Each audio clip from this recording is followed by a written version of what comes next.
Hello नमस्कार दोस्तों, कैसे हैं आप सभी।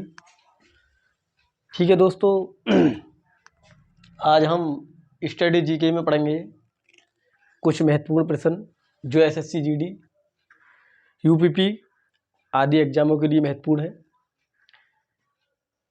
ठीक है, देखते हैं। पहला प्रश्न, विश्व का सबसे बड़ा मरुस्थल कौन सा है। तो जिसमें गोबी मरुस्थल है, सहारा मरुस्थल है, थार मरुस्थल है और दस्ते लूट। अगर हम गोबी मरुस्थल की बात करें तो गोबी मरुस्थल चीन, मंगोलिया,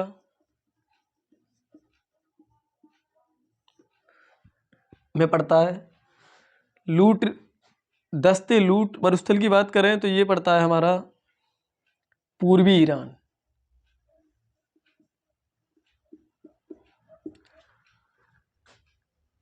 थार मरुस्थल भारत के राजस्थान में है।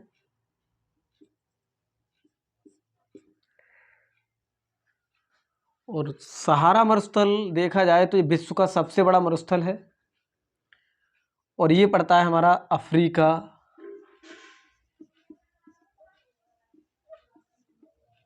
महाद्वीप में।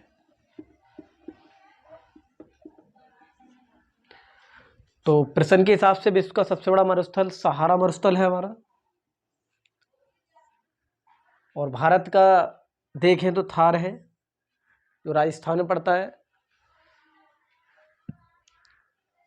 ठीक है,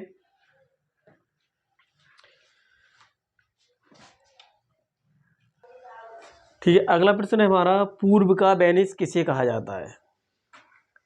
तो पूर्व का वेनिस किसे कहा जाता है, हमारे पास ऑप्शन है कोच्चि, अमृतसर, वाराणसी, भरतपुर। अमृतसर की बात करें तो अमृतसर पंजाब में है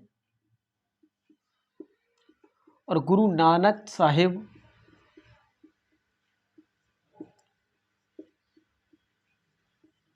का जन्म भी यही हुआ था, तलवंडी नामक स्थान पर। भरतपुर राजस्थान में है और इसे राजस्थान का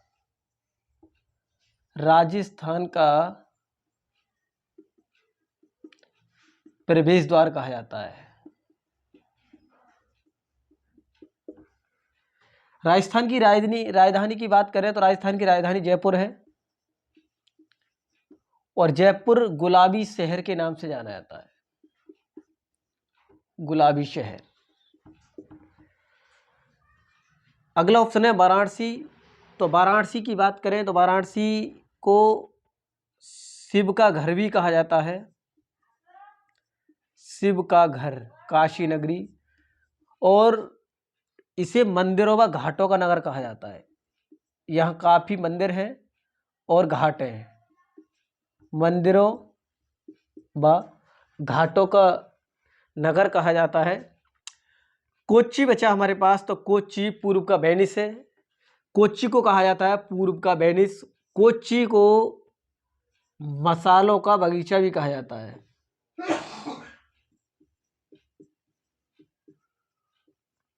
मसालों का बगीचा, क्योंकि यहाँ पश्चिमी जो पहाड़ी क्षेत्र है या पश्चिमी घाट है उसमें सबसे ज़्यादा वनस्पति पाई जाती है। तो सबसे ज़्यादा अगर एनवायरमेंटल क्षेत्र देखा जाए तो हमारे भारत का पश्चिमी घाट है।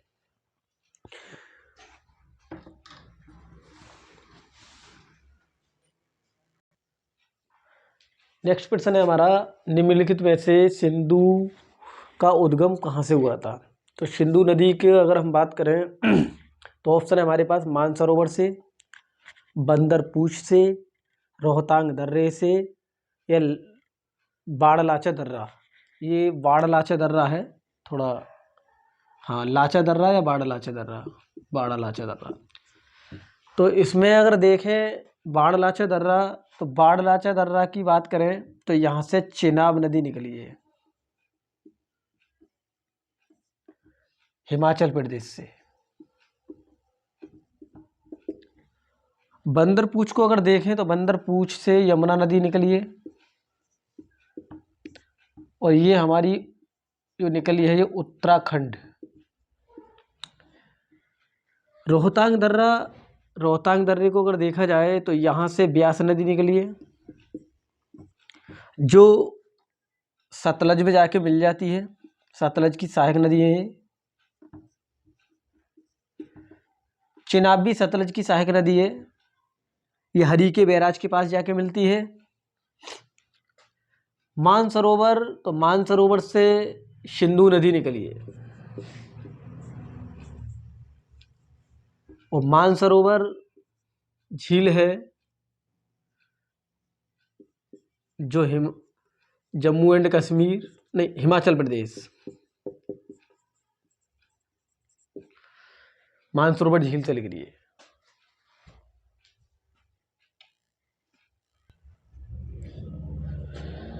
अगला प्रश्न है हमारा, तुलबुल परियोजना किस नदी पर है? तो ऑप्शन है हमारे पास चिनाब, झेलम, सतलज, कावेरी। चिनाब को देखें तो इस पर है दुलहस्ती परियोजना। दुलहस्ती परियोजना। अगर सतलज की बात करें तो सतलज पर है सरहिंद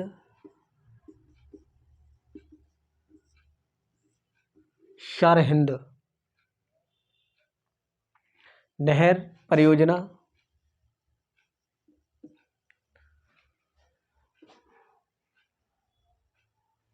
कावेरी की अगर हम देखें तो कावेरी पे है शिव सुंदरम।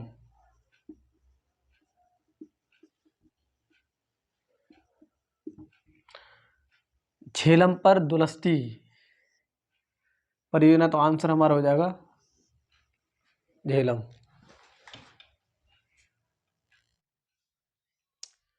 अगला प्रश्न है हमारा, अंगूर की खेती किस विधि द्वारा होती है? या फिर हम ये कह सकते हैं अंगूर की खेती जो करते हैं उसको क्या कहते हैं। इस तरह से भी होता है। तो पहला हमारा प्रश्न ऑप्शन है प्रश्न का पिसीकल्चर, दूसरा है हॉर्टिकल्चर, तीसरा है वर्मीकल्चर, और चौथा है विटीकल्चर। अगर हम पिसीकल्चर की बात करें तो पिसीकल्चर में हमारा रहता है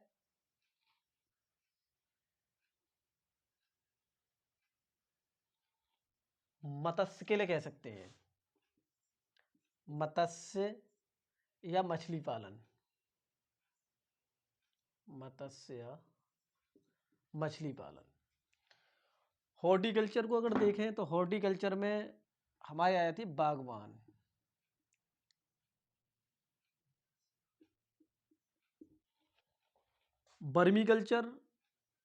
वर्मीकल्चर है केंचुआ पालन। बचा हमारा विटीकल्चर, तो विटीकल्चर में रहता है हमारा अंगूर की खेती। तो ये रहता है हमारा अंगूर की खेती के लिए। तो प्रश्न हमारा सही हो जाएगा इसका ऑप्शन विटीकल्चर।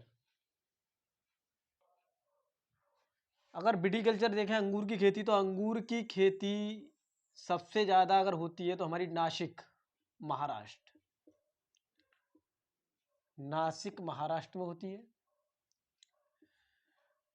यहाँ प्याज भी सबसे ज़्यादा होती है महाराष्ट्र में।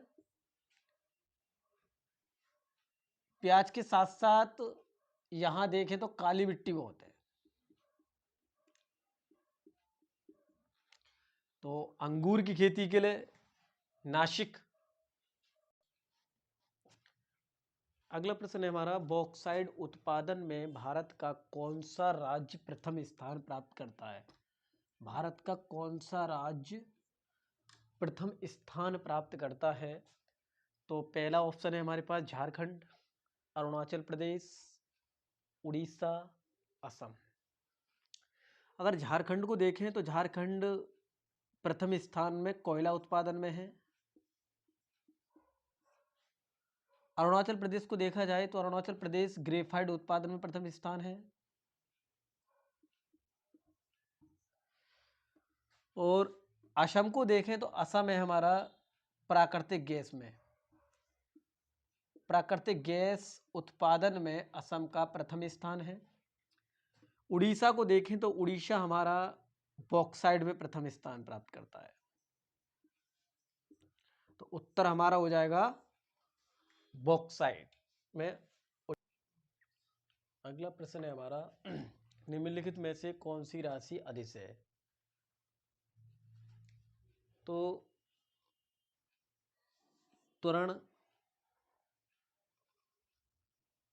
बल, विद्युत आवेश और कार्य।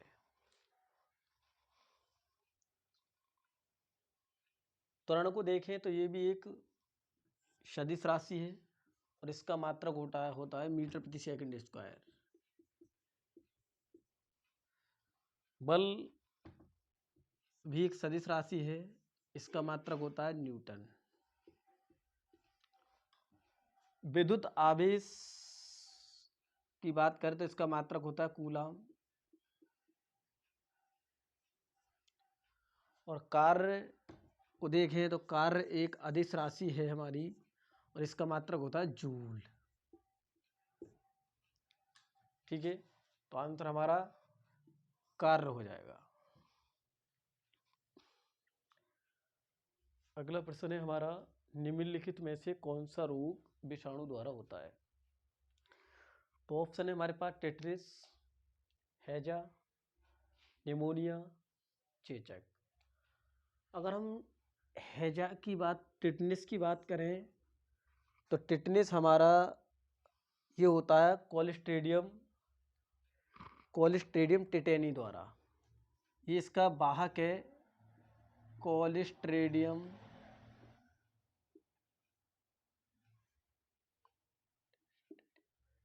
टेटेनी। अगर हम हैजा की बात करें तो हैजा हमारा होता है ब्रिवियो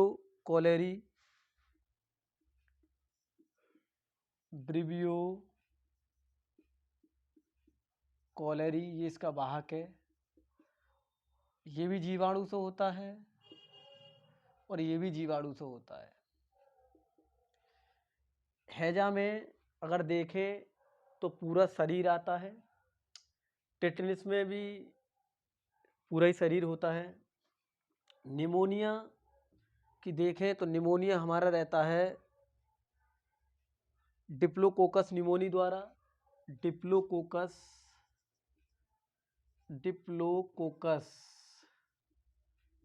निमोनी, ये इसका वाहक है। और ये निमोनिया फेफड़ों से होता है, फेफड़ों को प्रभावित करता है। चेचक, अगर हम चेचक को देखें तो चेचक हमारा विषाणु द्वारा होता है, जो वेरियोला विषाणु से होता है। चेचक ये वायरस से होता है और इसका होता है वेरियोला विषाणु द्वारा। ये त्वचा में होता है, दाने से पड़ जाते काले काले। तो हमारा आंसर हो जाएगा चेचक, जो वायरस द्वारा होता है। बाकी सब जितने बार भी हैं ये जीवाणु द्वारा होते हैं। अगला प्रश्न है हमारा, प्रसिद्ध व्यक्ति हरिप्रसाद चौरसिया किससे संबंधित हैं? ऑप्शन है तबला, ऑप्शन बी है सितार, ऑप्शन सी है सरोद, ऑप्शन डी है बांसुरी। तो अगर तबला की हम बात करें तो तबला के रेंगे हमारे लच्छू महाराज,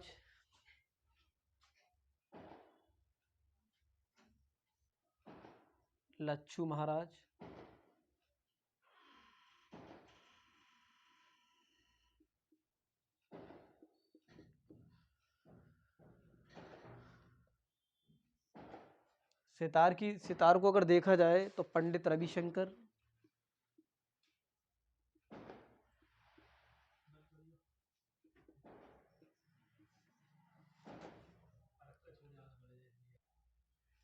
अगर सरोद को देखें तो इसके हैं अयान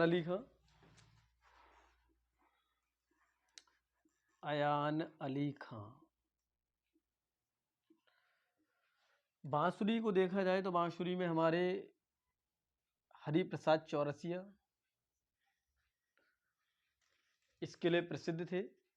और तो आंसर 84 अगले बांसुरी। अगला प्रश्न है हमारा, निम्नलिखित में से IMF का मुख्यालय कहाँ पर है?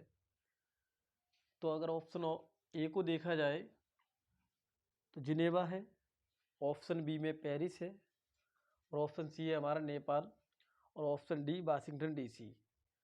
जिनेवा को देखें तो जिनेवा में WHO,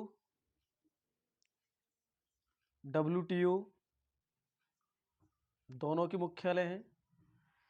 पेरिस को देखा जाए तो पेरिस में है यूनेस्को,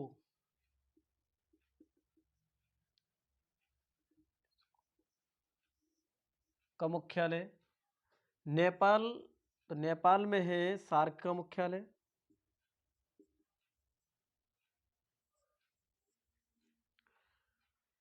वाशिंगटन DC, तो वाशिंगटन DC में है IMF का मुख्यालय। तो आंसर हमारा हो जाएगा वाशिंगटन DC, जो IMF का मुख्यालय है। अगला प्रश्न है हमारा 10वां, निम्नलिखित में से कादम्बरी के लेखक कौन है? तो ऑप्शन ए है हमारे पास फिरदौसी, ऑप्शन बी है कल्हड़, ऑप्शन सी है बाणभट्ट, ऑप्शन डी है जयशंकर प्रसाद। फिरदौसी अगर देखें तो फिरदौसी के हैं द्वारा लिखा हुआ शहनामा, शाहनामा। कल्हड़ ने लिखा राजतरंगणी।